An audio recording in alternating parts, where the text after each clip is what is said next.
Hello friends, welcome to my YouTube channel. তোমাদের সকলকে আমি আমার ইউটিউব চ্যানেলে স্বাগত জানাই।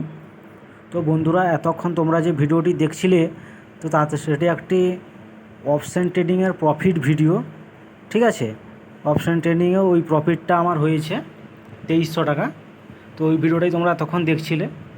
তো বন্ধুরা দেখো, এটাতে আমি কি করেছিলাম। আমি ব্যাঙ্ক নিফটির 8ই সেপ্টেম্বর 24-এর 48,800 পুটটা বাই করেছিলাম 5 লট।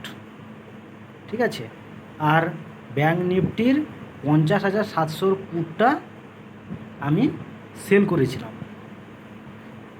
তো ব্যাঙ্ক নিফটি যে 5 লট বাই করেছিলাম 48,800 পুটটা, তো তাতে তোমরা দেখো 281 টাকা 25 পয়সা আমার লস হয়েছে।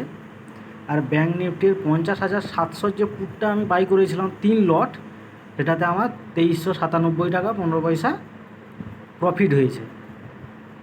তো ব্যাঙ্ক নিফটির যে 5 লট আমি কিনেছিলাম 48,800 পুটটা, ওটা এভারেজ বাই প্রাইস ছিল 13 টাকা 55 পয়সা।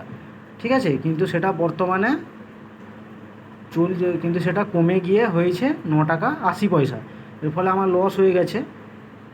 আর এখানে ঠিক আছে, আর দ্বিতীয়টিতে দেখো 3 লট যে আমি বাই করেছিলাম, সেটা আমি এভারেজ বাই কোয়ান্টিটি ছিল 126 টাকা 37 পয়সা, এবং সেটা সেল করেছি 73-এ।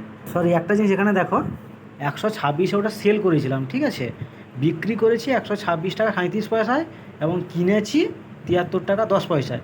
ঠিক আছে, তো তার মানে আমার প্রফিট হয়েছে। কমে কিনেছি, বিক্রি করেছি বেশি টাকায়, 73 টাকায় কিনেছি, 126 টাকায় বিক্রি করেছি। তো সেটাই দেখো, 2,397 টাকা 15 পয়সা আমার প্রফিট হয়েছে। তো বন্ধুরা দেখো, আর একটা জিনিস, তোমরা কোনো কোম্পানিতে ইনভেস্ট করার আগে, ঠিক আছে, বা ফিউচার অপশন নিয়ে ট্রেডিং করো বা যাই করো না কেন, সব কিছু নিজেরা ভালো করে বিবেচনা করে, ঠিক আছে, ভেবে চিনতে ভালো করে অ্যানালাইসিস করে তারপরই কোনো কোম্পানিতে তোমরা টাকা ইনভেস্ট করবে। ঠিক আছে, না হলে কিন্তু তোমরা লসের সম্মুখীন হতে পারো।